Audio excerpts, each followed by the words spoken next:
Hey guys, it's Eric with the Miller Park Minute, where we're throwing strikes and getting likes, hitting dingers, and getting listeners. Back again with another episode. This is your only daily Brewers podcast coming at you 7 days a week, 5:30 a.m. Central Standard Time on all platforms.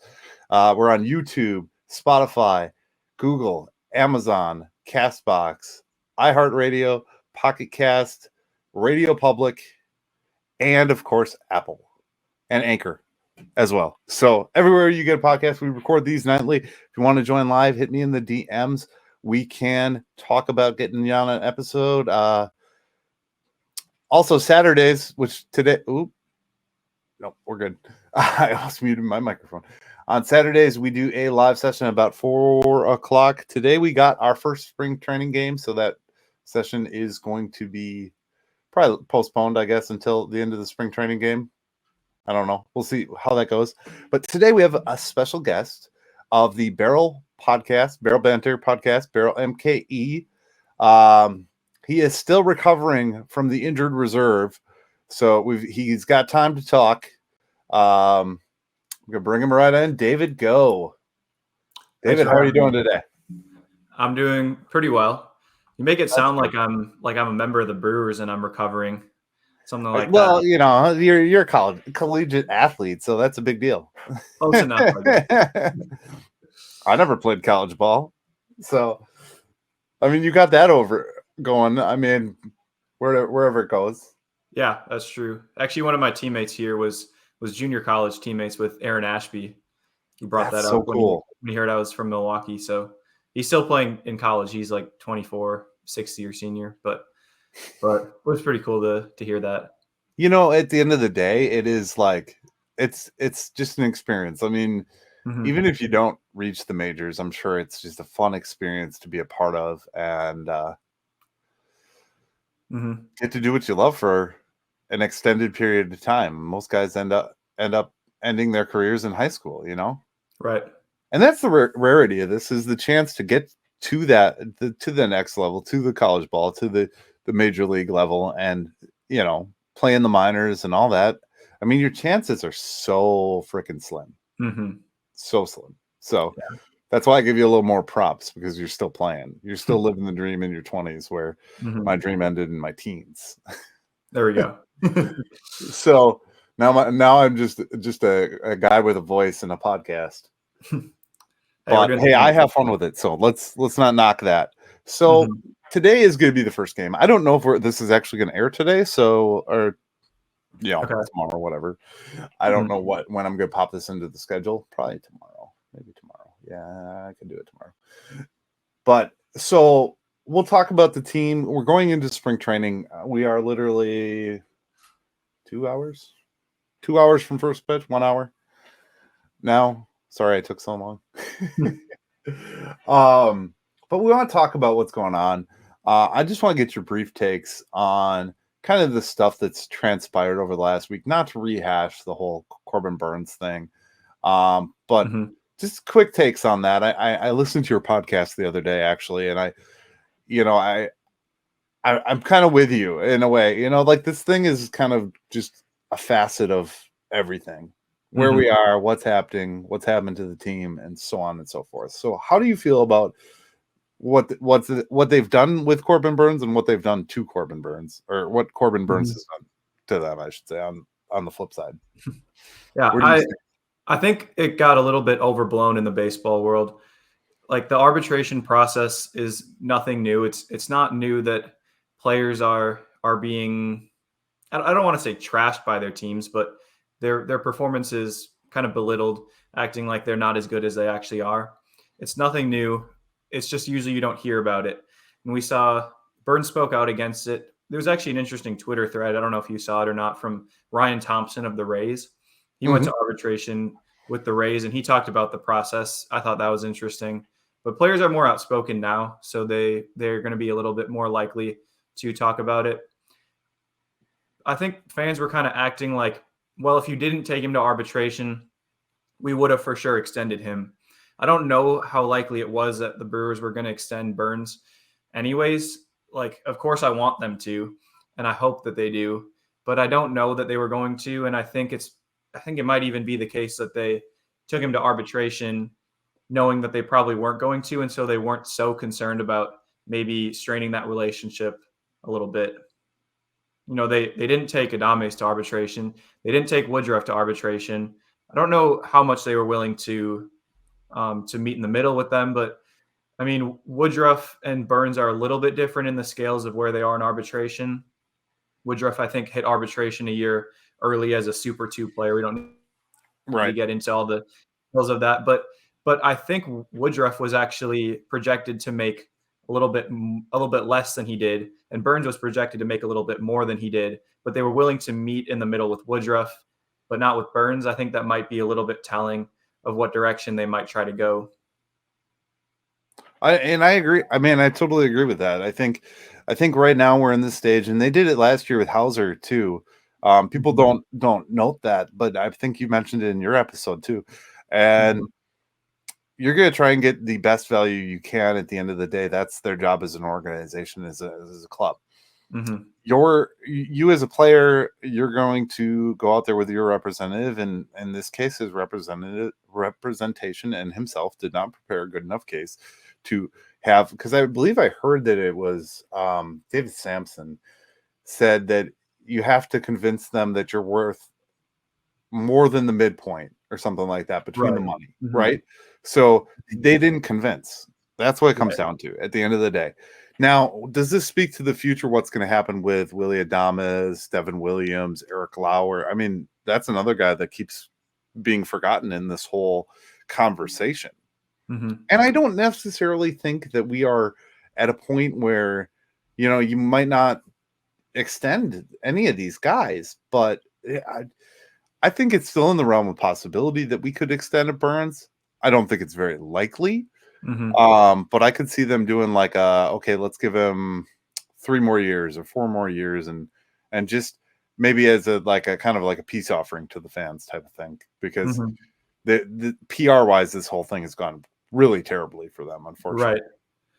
And that's put a black eye on conversations and everything we were talking about. I was just looking at tickets availability for opening day. And now it's a couple hours past where they put them available, but I mean, maybe that's affected on it, because bad PR is not good. I mean, Josh Hader trade, Corbin Burns arbitration. We're looking at some ugly stuff for fandom, for us as fans to see. Yeah, and even I thought it was interesting. Baseball Prospectus projected the Brewers to win the division this upcoming year, and I was thinking about it, and I haven't even really thought about whether the Brewers will win the division or not. I think maybe that's partially due to them being good for a number of years now, but I think part of it too is fans just not being as passionate about the Brewers and as excited going into the year. I mean, we have William Contreras, we added Jesse Winker. There are some good young prospects coming up. There are reasons to be excited about this Brewers team, and we'll talk about that more a little bit when I go through some of my predictions for the year. But there are reasons to be excited. This is a good team, but yet so far all the talk has revolved around, well, are they just going to trade Burns and Woodruff like they did with Josh Hader? Now, how are they treating their players with the way that they traded Burns? Are they going to treat others like that? We talked about, or not talked about, but we saw the public funding thing with the Brewers not being willing to put in extra money to renovate the stadium, asking for public funding for that. So it's not a great look for the Brewers organization. They're trying to fix it a little bit. They lower concession prices. They are introducing some things like the fireworks and the autograph Saturdays like they used to have, but that's not gonna totally pay for you trading away your star closer midseason, or for really upsetting your ace pitcher, who's, I mean, if he stays with the Brewers, he probably will retire as the best pitcher in franchise history. So we're talking about an all-time great talent that the franchise hasn't seen. We're so spoiled right now. With what we've got, even throwing Lauer into the mix, the main 4 that we've had these last 2 or 3 years now, and this run that we've been on, we're so spoiled and we don't even know it. And a lot of the older fans have kind of come at me and said, well, if you want them to sell, Mark Antonazzo to sell to someone, they might get moved. And You know, you don't know what bad baseball is like. And I'm like, I'm 37 years old. I remember when they were bad for lots of years. I still went to baseball games when they were bad. But at the end of the day, you want them to make that commitment to us as fans, especially, you know, like you said, with the PR stuff and the bad optics that we've got going on right now as an organization have really affected the overall just feeling. I'm sorry, but you know, and this is where I go into my little crazy little head here. If I was the Brewers PR marketing team, you name it, the minute I knew the Packers lost, I would be planning a party. I would be planning a fucking party, and I would call that thing the biggest on deck ever. You know, just take over. That's where the Brewers fail, I think, the most. There's so much Packer fandom. Packer fandom is huge. And if they could just come right in after, you know, the Packers are in the playoffs a lot of years. But this year they weren't. If you could come in strong and throw out on deck or a big event, let's get hyped for baseball. Let's get ready. Start rolling out the commercials. Start rolling everything out. And say, we're doing all this. We're doing this. We're doing this. And you know what? They made money at On Deck. They were charging for those autographs. It wasn't like it was a free event to attend. You had to pay to get in there. So there was a revenue from that. And I don't know where they were probably charging the card shops and the vendors that were that were there selling merchandise. You know what I mean? Yeah. Well, and I wonder too, because we were talking before, and they didn't have the Arctic tailgate either. Like, it may be a lot to plan both of them. What if they combine them? Maybe it's hard because of figuring out timing with spring training, but maybe they do it the week of the Pro Bowl. You have a Sunday, or maybe you have it a Saturday instead. 2 days. Matter. You can do it 2 days. Why not? A lot of them are 2 days. Yeah, that's true. So you can even have a weekend where maybe it's Friday and there's a little bit, maybe there's, I think it would be helpful to even have like Q&A with the management, with the players, for fans to get answers. I think that would be important. Have that like Friday night, Saturday morning, tickets go on sale for the first time. You can buy single game tickets, have autograph sessions, have different things with the players. And then maybe it ends Saturday night, maybe it goes to Sunday. I don't really care, but there's no fanfare, and I understood why they cut Brewers on Deck for a couple of years because of COVID, but right. We're at the point where they could easily do it. Other teams are doing it, and I don't think there was anybody really saying that, oh, Brewers on Deck's not that great, or we shouldn't do Brewers on Deck. I think if we don't see it next year, it's probably gone for good. So hopefully they bring it back next year, or at least have some sort of fan fest celebration, beginning of the season type event. And that's all I'm asking for. I'm just telling them I mean, I built my own hype. I mean, because I've started this podcast, I've built my own hype around the season, and I'm trying to help others get excited and stuff like that. I mean, for me, this is open season. I opened the MLB app. I just got that same sweatshirt you have on. I got, you know, that's how I get hype, man. I get the new merch and I get all excited, but I'm unique. I'm a very deep baseball fan, as you are, and as Butcher is, and your brother, of course. And like, we're different. You got to market this more widely to other people, more hype. I mean, to announce the tickets 2 days before you put them on sale and say, hey, look, we're giving something away. You know, you have a chance to win. Like, okay, great. If I win a Toyota, awesome. But at the same point in time, like, that's not what I want. Right. I want a little fanfare. So bring me to oh my God, Gorman Thomas. I want Gorman Thomas, Larry Heisel, and whoever else they roll out at those events. You know, Jim Gatner. Bring me those guys. Throw me in the hallway and sell me some tickets. That's what I want. Right. Have Bernie walking around, shaking hands, taking pictures. I froze my butt off at so many of those things, and it was so fun. But now they don't even do it anymore. So I don't know. That's just it. It's like a relic of days gone by. You know? Yeah. Well, and in a lot of ways, the Bucks have passed them up. I don't know if they're waiting for the Bucks to finish the current run they're on, but like, I'm not saying they should try to detract from the Bucks. Of course, it's great for the city that the Bucks have done as well as they have.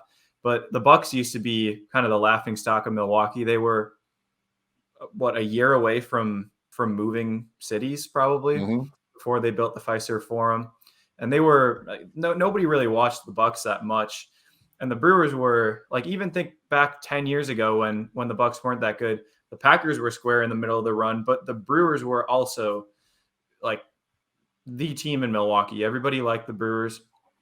Milwaukee's known as a baseball town, and like there's a lot of history going back, but I don't think the Brewers do a good enough job marketing themselves. Like I think that the way that the Brewers do things feels like they're still stuck in like 1998 or something, and there are a lot more ways that they could do, the things they could do to increase the brand, to get the Brewers out there and to make it so that people know who the players are too. I know Corbin Burns and Brandon Woodruff aren't the charismatic players that you're going to put on the cover of MLB The Show, but they're also two of the all-time great pitchers that the franchise has ever seen. So why don't you try to market that to the fans, to the city, and be like, look, we have a good team. We were one win away from making it to the World Series a few years ago. We've won 2 division titles over the last couple of years. Like, this is a good team. And there's a storied past with the Brewers in terms of fan interest and what the team means to the city. Right. And that's the thing. I mean, how many times have we commemorated 1982? You know what I mean? Like, that was a special team. And, before my time. And I look back at that and I'm like, well, let's commemorate some teams now. Let's make these teams the that. And I think there's enough hype that they could build. Here's the other piece, and this goes into what you kind of mentioned about the budgetary thing, and why not bring somebody in? I don't know if we talked about this once before, but why not bring somebody in? You saw the success that Fiserv Forum had with the Deer District and what's all popped up and what's congregated around the Fiserv Forum. Why haven't we done that yet? Why haven't we got a hold of all that land and said, okay, let's get this is gonna be the Quick Trip lot. Let's put a Quick Trip here. Honestly, like, why not? That's a Wisconsin brand, and they sponsor like all the freaking teams. Throw a Quick Trip out by the parking lot. People would love it. They could get brats and burgers, tailgate supplies. Quick Trip will get huge promotion out of the deal for having a Quick Trip in a Miller or in the AmFam Field parking lot. They could do so much more. Oh, they could do so much more with promotion as well as finishing that pot.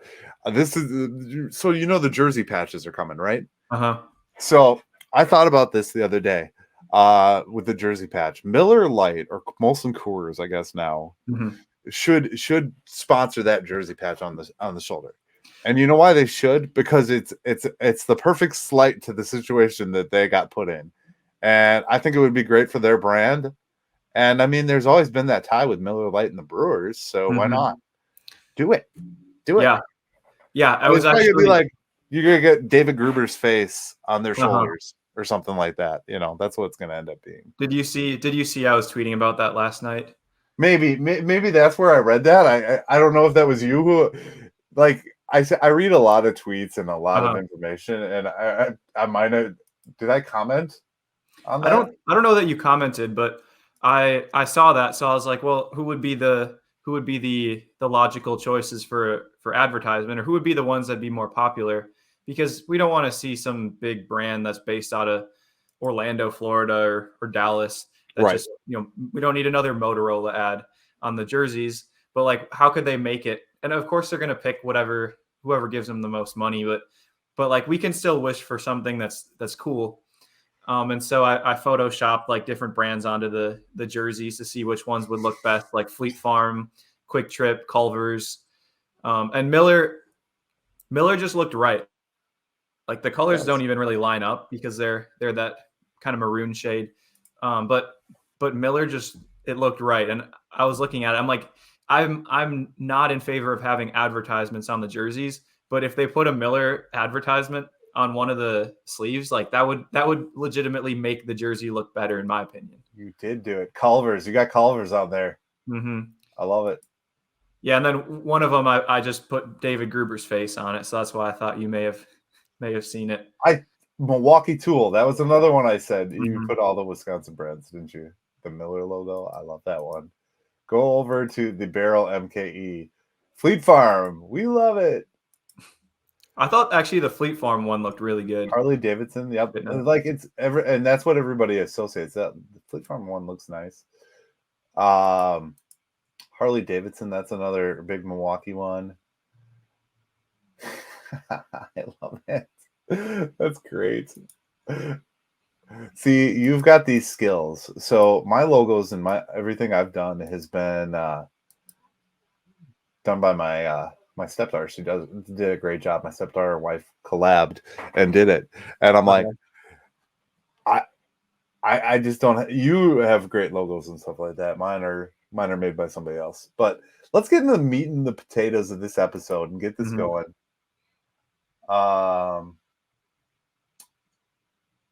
I'm sorry, I lost train of thought. My wife sent me a video. Okay. Anyways, so we wanted to talk about what we think about this roster, this lineup going into the season. Now we're starting our first games. So it's kind of cool to start talking about these things and actually dreaming of a reality that's going to be here on April 3rd. You know what I mean? We're that much closer now. It's probably a lot better for you to do a podcast now, considering we're that much closer. I think we get more hyped and more built up as the season goes. So definitely. What do you think? I mean, the catching core, I think that one solves itself. I don't think there's going to be any surprises there. You're going to have Contras and Caratini, double C's. Do you think there's any surprises and pitchers are kind of figured out? Do you think there's any surprises in the starting 5 to 6, I guess, because it's Council and he'll probably use 6 sometimes.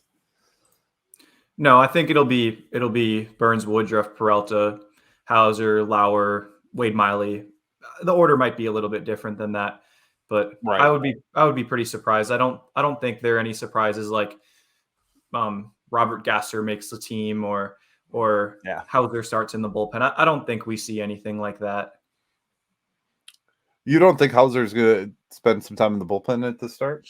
I think he may, but I don't think at the beginning. I think if he does spend time in the bullpen, it will be because Robert Gasser lights up AAA and earns a call up to the starting rotation, or maybe when Ashby's healthy again, he'll end up slotting into that rotation, and Hauser will be the guy that moves to the bullpen. And that's what I think that's the part that a lot of people miss. What's up? That scared me. I didn't hear anything, but yeah, let's look up. You're fine. Talking. And I don't know who that was. It was probably the TV. I don't have my TV on. It was probably downstairs. Mom's on downstairs. What can I watch? Cartoons. Please. Okay, fine. Whatever game shows. Okay. Shut my door, please. Thanks, bud. Half-dressed kid. But what I was saying again with this rotation, and I mean, if you look at the quota projections for our rotation and just our starting guys, I mean, they're all rated very well and they're projected to do very well. So that gives us the flexibility, and that's a really good thing that we have as many coined starters as we do. Now, where you see guys like a Small and an Ashby, Small I don't think starts. That's my opinion. I don't think he starts on the big league roster. I think he's like an injury away from being in. Yeah. But I like the fact that we have that aspect. You know what I mean? And if it doesn't work out for Small, then maybe Gasser, Right. Yeah, think back to last year when we had Ashby was basically our 6th guy. And then once Ashby was out, and if one of the other starters was out, we had Jason Alexander starting. And now Jason Alexander is our 10th starter. Like we have the main 5. We have Ashby when healthy. We have Wade Miley. 7. We have Robert Gasser, Ethan Small, who we did have Small last year, but perhaps more advanced now. That's 9. We have Jansen Junk can start. Bryce Wilson could start. Tyson Miller was told to be stretched out to start. So Jason Alexander is the 12th starter. Like they have a lot more depth in terms of starters, and I think some of those guys are probably realistically relievers, but they could make starts if we needed them to. Right. And I think like I keep referencing this, and I've probably had this magazine for a month. I don't know if I had it the last time I talked to you, but if you're saying like an Eric Lauer is going to get 151 innings, Freddie Peralta, I think Freddie Peralta is going to get more than what this says, but 130 or 131. Devin Williams at 68 and Brandon Woodruff at 183 and Corbin Burns at 196. That's not factoring, because this came out before Wade Miley. That's not factoring a Wade Miley in there. I think we got more than enough coverage at this point, even with an injury to, and I hate to say that, but that's the reality and the nature of the game. You know what I mean? Yeah. Well, and the fans have been clamoring for years now for the Brewers to add a bat. And 2021, the offense was definitely the weakness. But last year, the offense outperformed the pitching. It was just because we thought about Burns and Woodruff and their contributions, and we didn't think about the down year from Hauser or the Jason Alexander starts. I mean, we had Chichi Gonzalez making a couple starts for the Brewers last year. So even just raising the minimum should theoretically raise that production. I don't think people are really talking about it because nobody's going to say, oh, the Brewers are improved because they added Wade Miley, Jansen Junk, Bryce Wilson, Tyson Miller. Nobody's going to say that that's the reason that they're better. But if instead of throwing out guys with 5.5, 6 ERAs for those 10, 12, 15 starts that you need where everyone else is injured, if instead you get starters out of a 4.5, 5 ERA, that does make a difference, even in those select few games that you're raising the minimum, you're raising the floor of what the starting rotation can do.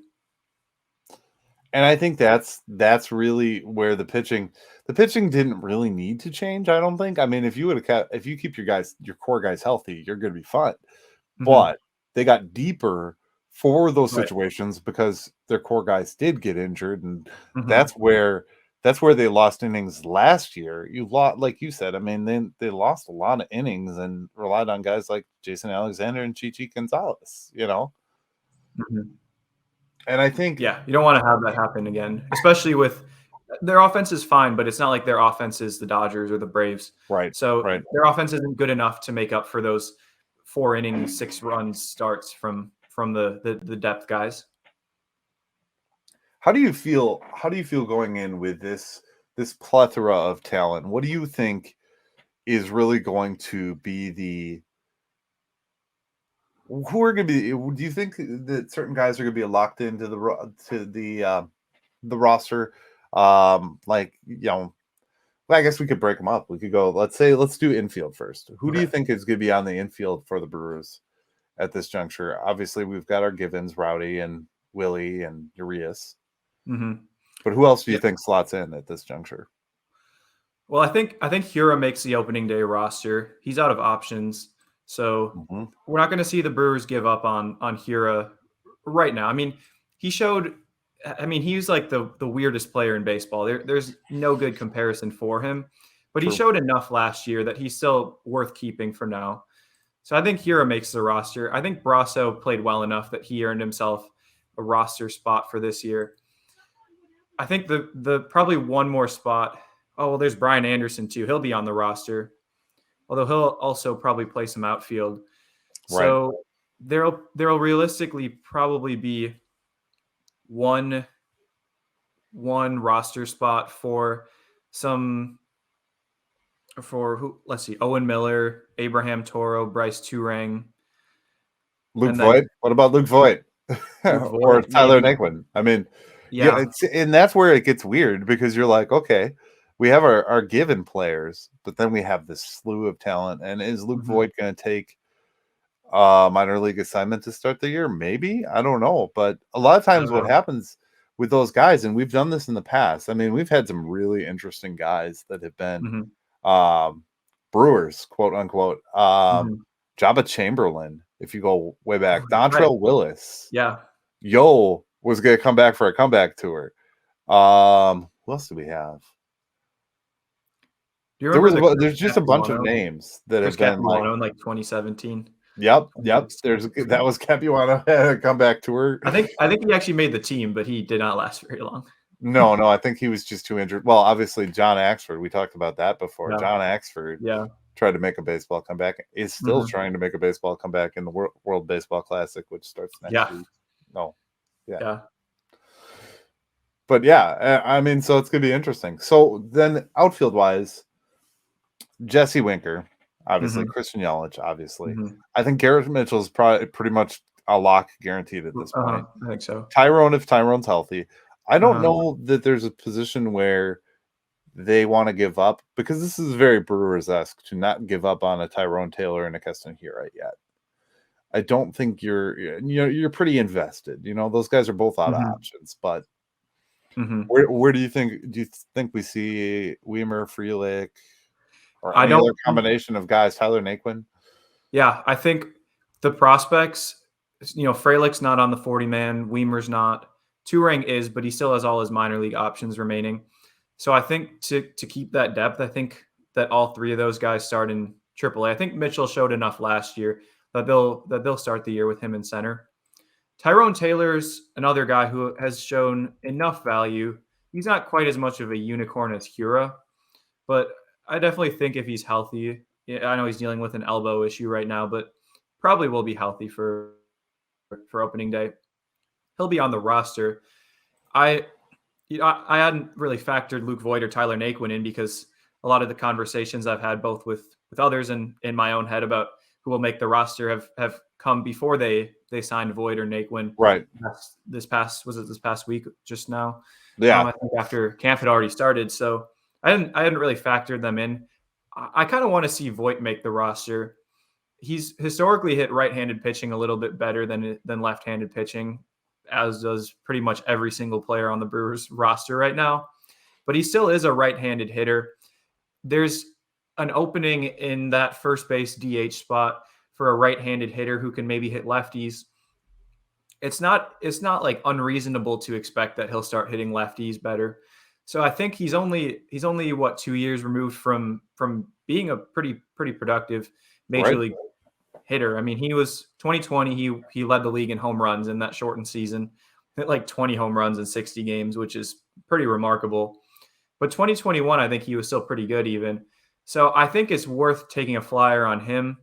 If Naquin doesn't make the roster and you lose him, I feel more okay with that. We have a lot of outfield depth, but I think Luke Voit could be the guy that you don't want to let him get away as maybe the non-roster invite that you could have had, and then he goes to Pittsburgh or Cincinnati and starts tearing the cover off the ball. Right.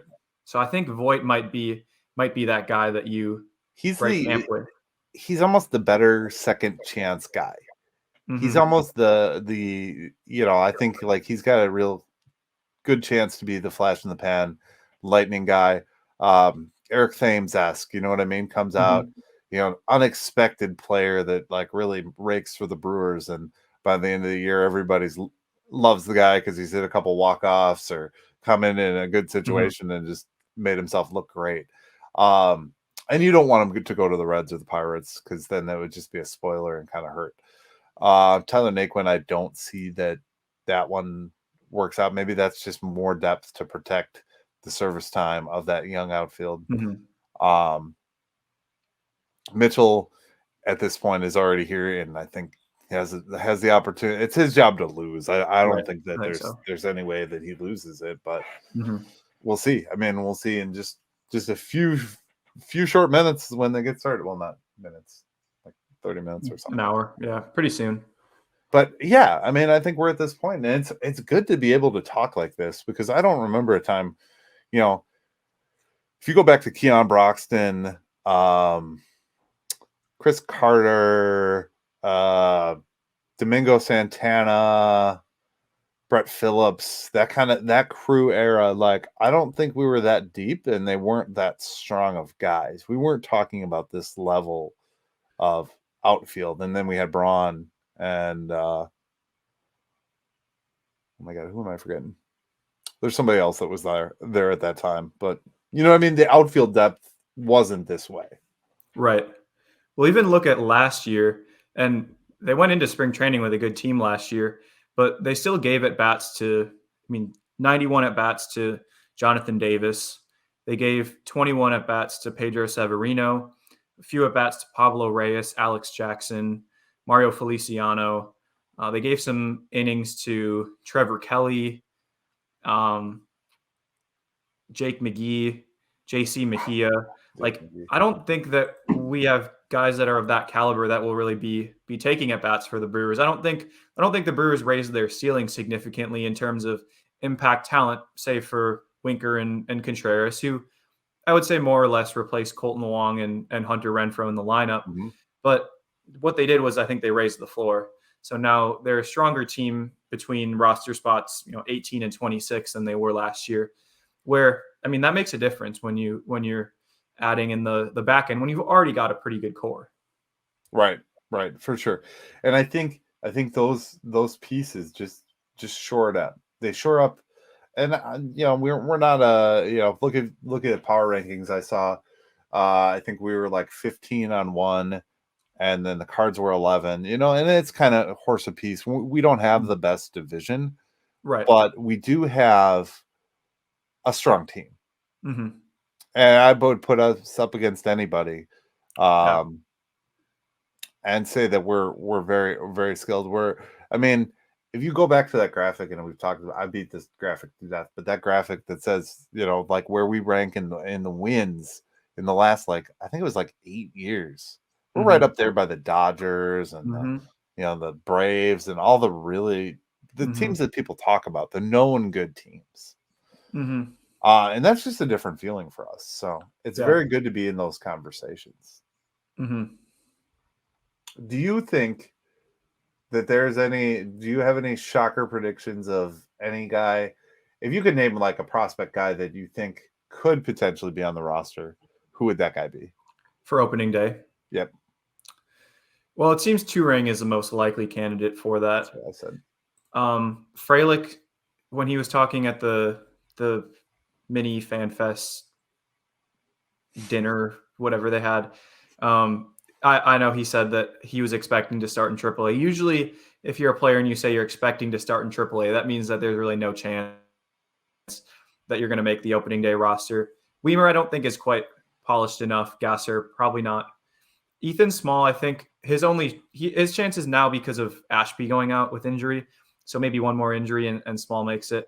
I thought it was funny, actually. I tweeted that I was excited for Small to be getting more work out of the bullpen. Because I think he's more of a reliever with some of the command issues he's had. And he's really got 2+ pitches, probably not 3. But his mom liked my tweet. She was approving of the fact that I'm excited for Ethan Small in the bullpen. That's great. Well, and it's true because, you look at, and I've talked about this time and time again, but you look at where we've been with some of these guys, and, everybody's kind of spent their time in the bullpen. Even the aces of our team now have spent their time doing bullpen work. So if that's the success formula that we have as a team, that we bring these young guys in, let them get blown up in a couple starts, then be like, all right, you're going to go into the bullpen and let them get comfortable out of there and then work them as a starter. Great. Yeah. Let's roll with that formula. Yeah, I agree. Especially right now, we're in a competitive window. If the Brewers were a 75 win team, I'd say, sure, we could give some starts to Ethan Small. Maybe he'll have a 5 ERA, but let him figure it out. But you can't really afford that right now when you're trying to win. And I think the best way to do that is, there's a pretty big gap we've seen between a AAA starter and a major league starter, but not as much between a AAA starter and a major league reliever. If you can bridge that gap between the starter at each level with a reliever, break them in, maybe you have a Josh Hader on your hands. The plan with Hader was to try him in the rotation, but then when he became the best reliever in all of baseball, well, why mess with it if it's working? Right. I was clearing YouTube comments. So when you do YouTube, you have the section of comments, and I never paid attention to it. I didn't reply to a lot of the comments in the early days of this YouTube channel. So I was going back, and there was just massive amounts of comments. Go Brew Crew, like people, lots of love, and I appreciate all of it. I'm not saying I didn't. I just didn't know how to manage that back when I first started this thing, and so I went back and I was clearing them out and just writing little comments on them. And one of the titles of the videos was Josh Hader should be in the starting rotation. And I really believed it at the time. So it's funny that retrospect, we're talking about that now, because a lot of these guys probably should get their start there and then work into the rotation if need be. But that's hindsight. Hindsight's 2020, I guess. I think we're at a point where a lot of things are going right and a lot of things are going good. Now, you have in your podcast talked about how you feel we're going to lose there's going to be a couple games lost to this whole new rules, numbers, playing more divisional rivalries, everything new that has come this year. You mentioned there's going to be a couple games lost. Do you have a kind of a number range that you're thinking for a projection of where we end up at this juncture before a single game is played? I think in terms of a total, total win loss. I mean, I normally just do wins. I think 88 to 90 is what they'll win this year. We saw 86 last year, but if you compare the teams, okay, we lost Renfroe, we lost Colton Wong, Jesse Winker's, probably as good a bounce back candidate as anyone across the league. He was probably the best left fielder in 2021. He's coming back to the NL Central, so I think he'll replace the production from Hunter Renfroe. We saw Woodruff get hurt. Of course, the health of the starting rotation is probably the most important thing if the Brewers are to live up to that 88 to 90 win total. But I think this is a better team that they have right now going into spring training. And part of it is the pieces they added. But I think that the big difference is in the prospects that should be coming up partway through the year. Like Sal Frelick hit 365 in his limited time in AAA last year. He might be the best contact hitter in all of the minor leagues. Bryce Turang, maybe he'll be a starter. Maybe he won't start at some point this year, but he's at least a pretty good utility option. Joey Wiemer could make a good impact on the team. Gasser and Small, maybe they'll be good multi-inning relievers by year's end. They definitely provide some nice insurance as well for if the starters get hurt. I think too much went wrong in 2022 that it's more likely that the Brewers are at least a couple wins better. I don't think this is a 95, 96 win team necessarily, but with the way the cycles go, I think the Brewers are due for a little bit of a regression towards, not a negative regression, but a regression towards maybe their true talent level up a couple games. And I think the Cardinals are due for maybe 2 to 3 wins down. We might even see more than that, depending on how much of an impact Yadier Molina really had on their staff. Also, you still hear me? Yes. Okay. Good. Yeah, and I agree. I mean, that's the unknown factor, and there's a lot of unknown factors that we're dealing with right now in regards to baseball. But we don't know how a lot of this is going to impact the game overall. You saw yesterday Manny Machado got a called strike for taking too much time, and he was the first one. It was awesome because everybody hates Manny Machado, but kind of gotta respect him in his own way. I mean, I have a lot of respect for these guys, but it's gonna be an interesting year, and we're gonna see how all these things come into play. I like the prospect of what we've got going on, and I, like you said, I think we do have a better club in a way. More defined roles, I would say too. We have defined guys to go into positions, as we've talked about. I mean, we just talked about it. You have, and you've got. I mean, there's no question with the bullpen. David. I was going to say your name. Devin Williams. Devin Williams is pretty much the lock there. There is a concern though with Devin Williams. I don't know if you've seen this. Devin Williams and you maybe can speak to this. I don't know. Devin Williams and Corbin Burns are the two guys that take the longest to deliver the ball to the batter. It's just, and that's part of their stretch and how they do things. Do you think that's going to have any effect on it, or do you think that's something that's going to be worked out in these next 3 weeks here? I think they'll be able to work through it. It is interesting because right now I'm actually making a video about the new rules and how it might impact the Brewers. So I was just, as I was recording video to go over my voice, it's like, well, let's find a video of Devin Williams taking a while between pitches. So I found it was just a video of him pitching against the Reds in 2020, picked a random pitch, and it was 31 seconds between pitches that he took. And there was a runner on. So he'll have to release that within 20 seconds in 2023. I don't know that that's going to impact his performance per se.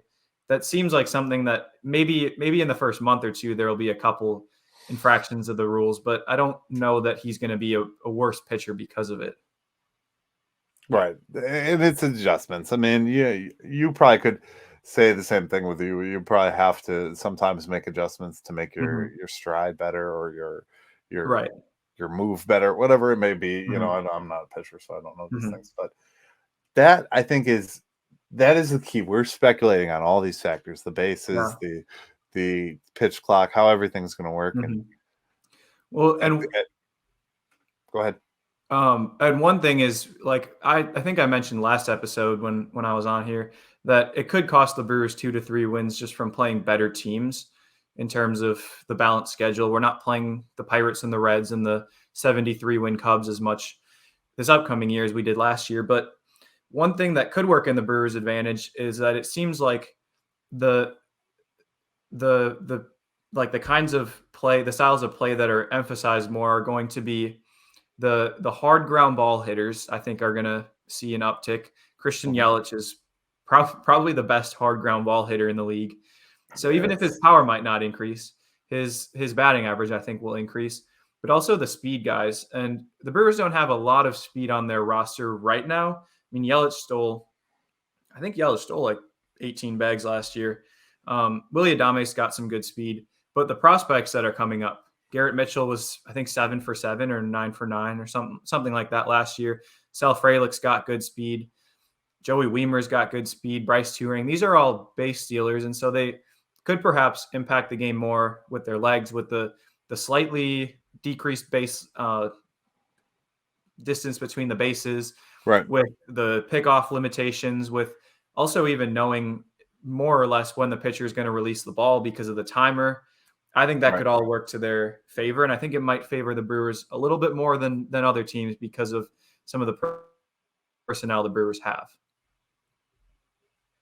I agree. I mean, I think the end game of here of what we've said is I think the changes are good and going to make an impact on the game for the better. One of the major reporters tweeted out that both these games were 2.5 hours today or whatever yesterday, and that's great. We're getting to that point where it's put up or shut up. We're going to start seeing baseball every day, until October. So that's great. I always appreciate having you on. One of the things I would say is go check out. You guys are starting to do video now on YouTube as well. The Barrel. Was it Barrel MKE? Barrel MKE. Yeah, on both of them. MKE on just about everything, right? And check out, David here does great analysis. He puts out great videos. I really like was it CC one? One of the most it was the title's Ben Sheets had a better 2008 than CC Sabathia, which is a little bit of clickbait. But sometimes you got to put those out there. We did one. I don't know if you saw the one we did earlier this week that we should Mark Antanasio should sell the team, and you put that out there. But there's truth in some of the titles. You just have to really. He also did a video podcast the other day. You really have to just kind of put the truth in there and kind of clickbaity a little bit. That's just the game of YouTube a little bit, I think. Right. But I think you guys are doing great. And I talked to David here. We're going to work together throughout the season, so you'll see more of David and his great analytics. He's got a lot of talent in this, and I really appreciate him for coming on. You're always a great guest, always entertaining. I hope the injury heals up real fast, and you thank you. You have a good relaxing next couple of weeks. And is there a chance that you're going to be playing in the next few weeks, or don't you know? I probably, if everything goes right, maybe 4 weeks. Okay. I'm at the 85% effort bullpens right now, so it's a slow process. One thing I've realized when I've had injuries is that when they say like someone is out 6 to 8 weeks, it's usually only 2-3 weeks of actual rest, but it takes a while to build back up, especially for pitchers. So like granted I had a setback, but I've been throwing in some capacity since November, but it's taken a long time for me to build the throwing back up. Yesterday I was up to 80 miles an hour, so we're getting there. Good. That's great. I'm excited for you. That's still fun. I think we had that conversation before we pressed the record button, but like it's cool that you're getting to do this. And I mean, a lot of guys don't go that far. I got a lot of guys ended high school, so I like to say that it's fun having guys who play the game and talking to guys who play the game, here, because you get more insight. I feel like it's a better conversation because you're more plugged in. You play it every day. You're a part of it. That's part of your life. So I appreciate you. Thank you so much. I'm just going to wrap up here and we'll finish up. Yeah. Thanks for having me on, Eric. Yeah, no problem, man. Check out his podcast and his YouTube channel, Barrel MKE, and he's on Twitter. He's got some funny pictures that we talked about in the episode with different logo patches. Go check those out on Twitter. All right, guys, that was it. Just a little brief conversation. I don't know where this is going to fit into an episode, so check us out. Subscribe, like, share. Go check out David and Peter, his brother. They are a great podcast, great guys. We'll catch you in the next one. As always, go Brewers. Thank you for watching the Miller Park Minute. Go Brewers.